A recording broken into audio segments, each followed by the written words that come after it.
रामावतार में हनुमान जी थे, ये तो आप लोग जानते ही हैं। 11,000 वर्ष के बाद जब राम साकेत लोग चले गए तो हनुमान जी से कह गए कि तुम मेरी भक्ति का प्रचार करते रहो, अभी हमारे लोक में न आना, हम दोबारा आएंगे फिर बताएंगे। तो वे उनकी आज्ञा का पालन करते हुए त्रेता से लेकर द्वापर के अंत तक हमारे भारत में रहे।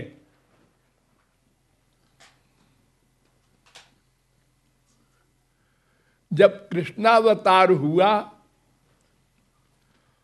और श्री कृष्ण द्वारिका गए तो वहां एक दिन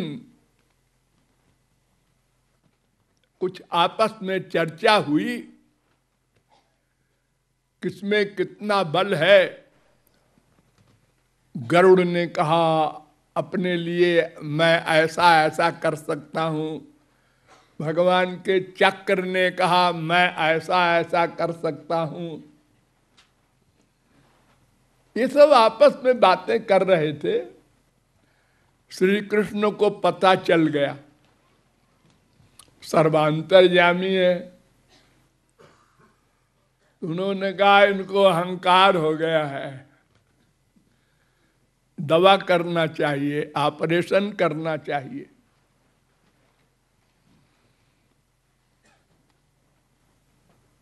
तो उन्होंने गरुड़ को बुलाया और कहा भाई देखो अमुक पहाड़ पर हनुमान जी रहते हैं,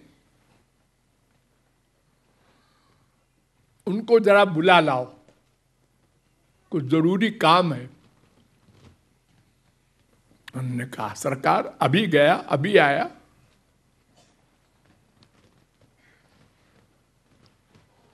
गए तो हनुमान जी बूढ़े हो गए थे, लेटे थे, रेस्ट कर रहे थे।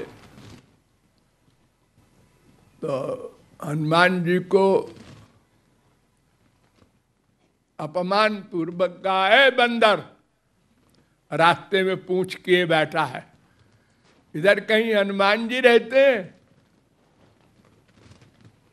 तुमने कहा कि भैया मैं ही हनुमान जी हूं, बूढ़ा हो गया हूं, तो ऐसा क्यों अपमान कर रहे हो मेरा?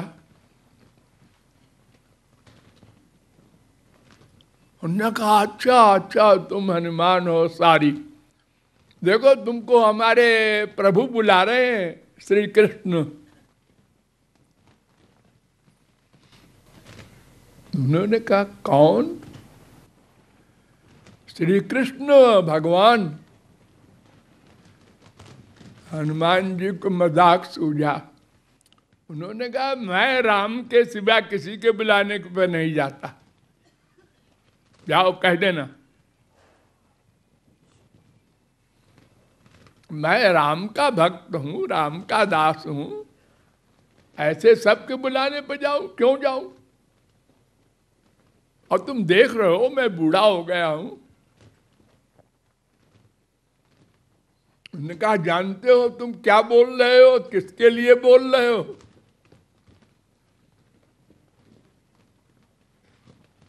उन्होंने कहा हाँ जानते हैं, जाओ कह देना। लौट आए तुरंत 1 सेकंड में।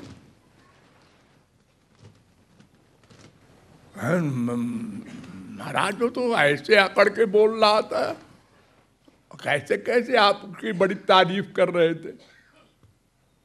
उन्होंने कहा ऐसा नहीं बोलते, अब उनसे कह देना कि राम ने बुलाया है। ऐसा कह दे, हाँ ऐसे कह देना कि राम ने बुलाया है, मैंने गलती से कह दिया था कि श्री कृष्ण ने बुलाया है। फिर गए। उन्होंने कहा कि वो मैंने पहले गलत कह दिया था, राम ने ही बुलाया है तुमको। ने कहा हाँ ऐसा बोलो। अच्छा तुम चलो, मैं अभी थोड़ी देर में आता हूं। तो उन्होंने कहा कि अरे नहीं ऐसा नहीं, आप मेरी पीठ पे बैठ लीजिए, मैं 1 सेकंड में पहुंचा दूंगा। उन्होंने कहा ए बड़बड़ न कर, तू जा, मैं आ रहा हूं, कह देना मैं आ रहा हूं।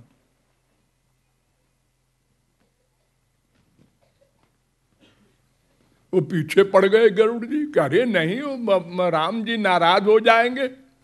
अरे मैं कह रहा हूं ना कि तू चला जाए यहां से।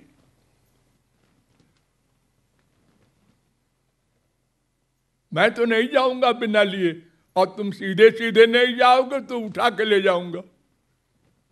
हनुमान जी ने कहा अच्छा हमको उठा के ले जाएगा। उन्होंने पूंछ को बढ़ाया और लपेटा पूंछ में और उठा के फेंक दिया समुद्र में गरुड़ को, और तुरंत 1 सेकंड में पहुंच गए द्वारिका। द्वारिका पहुंचते ही गेट कीपर जो है वो चक्र था, वो हमेशा रक्षा करता था द्वारिका की। उन्होंने कहा बंदर कहां जा रहा है? चक्र ऐसी कोई चीज नहीं जिसे न काट दे चक्र, वज्र हो चाहे कुछ हो। तो हमने कहा अरे भैया हमको बुलाया है श्री कृष्ण ने। अरे तू है कौन? इधर आओ तो बताऊं। मुंह में रख लिया।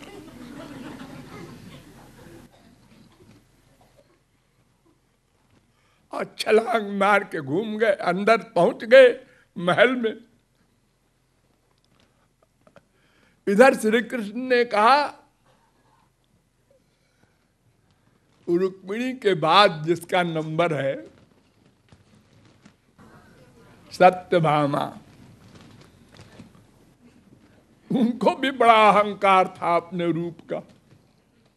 तो सत्यभामा से कहा इधर आना इधर आना, देखो ऐसा है कि हनुमान जी आ रहे हैं तो मैं तो राम बन जाता हूं, ये मोर पंख फेंक करके धनुष लेके बैठ जाता हूं, और तुम जल्दी से आ जाओ और सीता बन जाओ। तो जल्दी से आ करके उन्होंने कहा अच्छा क्या पहनूं? वो क्या पहनती थी? उन्होंने कहा ये पहनती थी, ऐसे रहती थी। उन्होंने कहा बैठ गए बाएं तरफ। हनुमान जी पहुंचे, प्रणाम किया और कहा प्रभु कैसे बुलाया? ऐसे बुलाया, मिलने की इच्छा थी। प्रभु एक बात पूछूं, आपके बगल में एक कौन सी नौकरानी बैठी है?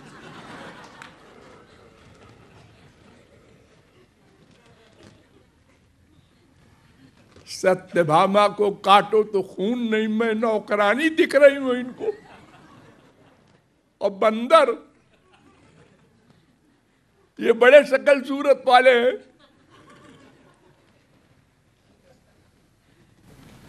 तो उन्होंने कहा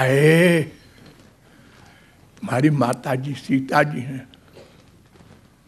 चुप हो गए। ये मुंह में क्या ले रखा है यूं करके मुंह? कुछ नहीं महाराज, गेट पर एक खिलौना बदतमीजी कर रहा था तो हमने मुंह में रख लिया, निकाल दिया चक्र। अरे वो कहाँ है गरुड़? गए महाराज जी, उसको हमने बार बार कहा कि चलो मैं आ रहा हूं, जिद कर रहा था तो हमने उसको फेंक दिया, आता होगा। इतने में गरुड़ भी आ गए। तो पहुंच गया पहले ही बंदर। बोलो पवन सुत हनुमान की।